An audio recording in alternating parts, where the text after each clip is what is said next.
Donc, s'il y a un domaine que que le gouvernement attaque important de la part du gouvernement, c'est bien celui des services de garde éducatifs subventionnés. Depuis de nombreuses années, le gouvernement fait tout pour démanteler notre système de garde éducatif, qui pourtant est envié par la population dans plusieurs juridictions au pays comme ailleurs.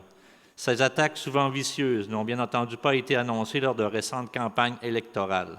Au contraire de cette campagne, on a promis à chaque fois la main sur le cœur de protéger un réseau au bien-être de nos enfants. Mais la réalité, c'est le suivant. Depuis 2003, on a haussé de manière importante les tarifs, puis on les a modulés en fonction des revenus des parents, en mettant ainsi fin à l'universalité des services.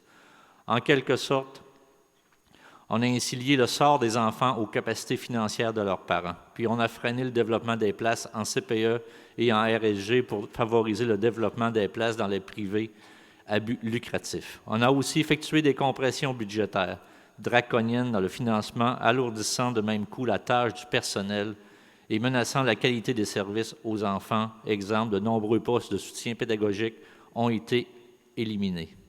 À n'en pas douter, le véritable objectif du gouvernement qui a fait ce choix sans débat public était de faire des services de garde un vaste marché commercial. D'ailleurs, j'ai écrit un blog aujourd'hui qui est sorti aujourd'hui là-dessus. Pour s'en convaincre, quelques chiffres suffisent. En 2003, à l'arrivée du gouvernement libéral, on comptait au Québec 1620 places en garderie commerciale. Aujourd'hui, on en compte 55 000, une augmentation de 3 300 %. Soyons clairs, indéniablement, le gouvernement a donné priorité aux affaires au détriment des enfants. Des affaires qui ont largement été financées par les fonds publics quand on réalise que les garderies commerciales ont bénéficié de 420 millions de fonds publics via la bonification de crédits d'impôt consentis en 2013 aux parents qui envoient leurs enfants dans une garderie privée. En quelque sorte, ce que le gouvernement a coupé dans le budget des services de garde subventionnés, il l'a donné aux promoteurs de garderies privées qui ont ici pu profiter de cette manne libérale pour développer le marché. On le sait, c'est leurs amis. En prenant cette orientation, le gouvernement a sacrifié beaucoup. D'abord, rappelons-nous que les services de garde éducatifs ont été développés à l'origine dans le but de favoriser l'égalité des chances pour tous les enfants en développant des services universellement accessibles, des services de qualité permettant d'assurer la santé, la sécurité, le développement, le bien-être de chaque enfant. L'idée, c'était donc de placer nos enfants au cœur de nos choix, pas de monter un gros marché commercial pour favoriser le développement des affaires. On sera tous d'accord avec l'idée que les enfants sont une richesse pour la société, et s'il y a bien quelque chose qui fasse l'objet d'un large consensus social, c'est l'idée de notre responsabilité collective envers leur bien-être, leur sécurité, leur développement et leur éducation. Collectivement, nos enfants sont ce que nous avons de plus précieux et nos choix collectifs devraient être pris en fonction de ce qu'on sait être le mieux pour eux. Et à propos des services de garde éducatifs subventionnés, on sait beaucoup de choses, car il y a plusieurs recherches, certaines très récentes, qui ont démontré que de façon très convaincante, le rôle de ces services et leur très grande valeur.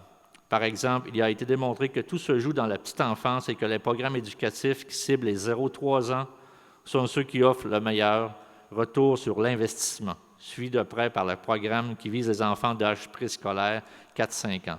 C'est logique, puisque la période critique de développement et d'apprentissage est celle durant laquelle s'établissent les connexions neurologiques essentielles au développement. En misant sur le développement de milieux en les stimulations sociales et physiques seront appropriées pour compléter au palier ce qui se passe au sein des familles, on ne peut pas se tromper, puisqu'on assure que les fondations sur lesquelles s'érigeront les diverses trajectoires de nos enfants seront solides.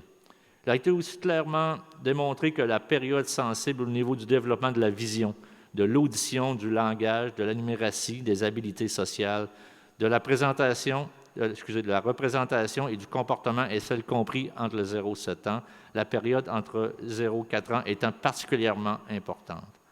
En fait, lors d'une vaste recherche menée récemment, on a recensé 28 études récentes qui, toutes sans exception, démontrent que les services de garde entraînent des effets positifs sur le développement cognitif des enfants qui les fréquentent, à condition, bien sûr, que les services de garde soient de qualité et à condition que l'intensité et la durée de fréquentation par les enfants soient importantes. Le développement langagier de l'enfant est aussi favorisé par la fréquentation d'un service de garde. Dans ce cas, le type, la qualité et la quantité des services de garde prédisent des effets positifs et l'entrée précoce paraît particulièrement bénéfique aux enfants provenant de milieux défavorisés, puisqu'il compense par le manque de stimulation reçue à la maison. En matière de capacité d'attachement, les études ont démontré que la qualité des services de garde constitue le deuxième prédicteur en importance après le degré de sensibilité de la mère. Les études démontrent aussi qu'un haut niveau de qualité des services de garde va de pair avec la prévention de problèmes de comportement chez les enfants. Plus le milieu de garde est de qualité, moins nombreux sont les retards de développement. On ne sera donc pas surpris que des preuves solides démontrent que les interventions lors de la petite enfance constituent un investissement plus rentable et plus efficace que les interventions visant à réduire les problèmes plus tard dans la vie. C'est toujours la prévention qui est importante. Or, à ce sujet, la qualité dans les services de garde, les données issues de la recherche sont aussi très claires. D'abord, il a clairement été établi que le ratio adulte-enfant ainsi que la taille des groupes, que la formation initiale et le perfectionnement du personnel éducateur, que les conditions de travail du personnel éducateur ainsi que les normes éducatives et réglementaires applicables constituent les principaux facteurs qui permettent de mesurer la qualité d'un service de garde. Pour chacun de ces facteurs, les avantages des services de garde éducatifs subventionnés sur les garderies commerciales sont sans équivoque. Ainsi, aussi, il a clairement été établi par la recherche que la qualité sont dans les milieux de garde subventionnés quand on le retrouve. Par exemple, l'Institut de la statistique du Québec a récemment établi que les services de garde commerciaux non subventionnés représentent 19 % du nombre de places, tout en étant responsables de 53 % des plaintes. La même enquête établit que les services offerts aux poupons sont jugés inacceptables.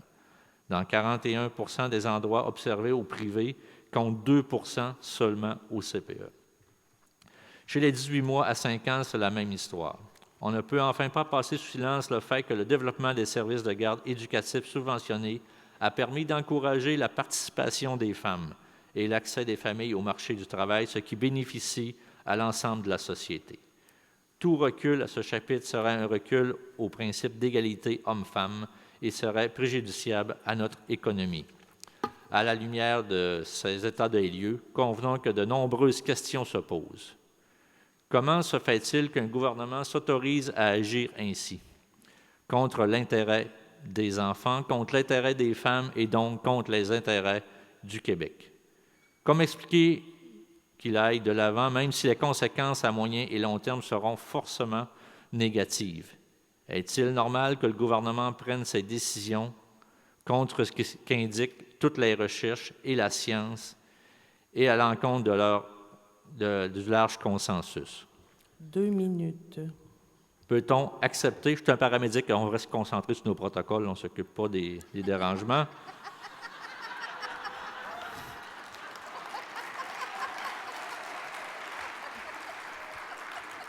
J'ai installé une trappe en dessous de ta chaise. Donc, est-il normal que le gouvernement prenne une décision qu'indiquent toutes les recherches, la science et l'encontre du large consensus? Peut-on accepter qu'un gouvernement se fasse élire en promettant de placer les enfants au cœur de ses choix, mais en appliquant le contraire? Notre démocratie fonctionne-t-elle comme elle le devrait? Et on peut entendre, on réduit de plus en plus la présence de nos éducatrices par tous les moyens sur les conseils d'administration. Voici la belle démocratie. Dans le domaine de la petite enfance, nous savons ce que nous devons mettre en place pour assurer à chaque enfant un avenir prometteur et par le fait même nous assurer d'avoir une société prospère et en santé. Il est temps d'exiger que nos représentants politiques mettent en œuvre ces solutions et il est temps de nous assurer que nos institutions démocratiques favorisent la mise en œuvre des vraies solutions. On ne peut en douter, investir dans la petite enfance en s'assurant que tous les enfants ont un bon départ dans la vie est efficace et rentable à long terme. Une commission sur l'éducation à la petite enfance a récemment été lancée. Espérons qu'elle permettra de réaffirmer le large consensus qui a été construit par les parents, les travailleuses et les diverses forces sociales à l'effet qu'un réseau de services de garde éducatifs subventionnés universellement accessible doit être convenablement soutenu et développé et qu'ainsi, le gouvernement soit forcé de recentrer ses orientations en fonction de la volonté de la population et des personnes et organismes œuvrant dans le milieu. Le dérapage, je lisais le trapage, mais c'est le dérapage auquel nous avons eu à faire face à ces dernières années doit cesser. Nos enfants méritent mieux, c'est à nous qu'il appartient d'agir. Merci.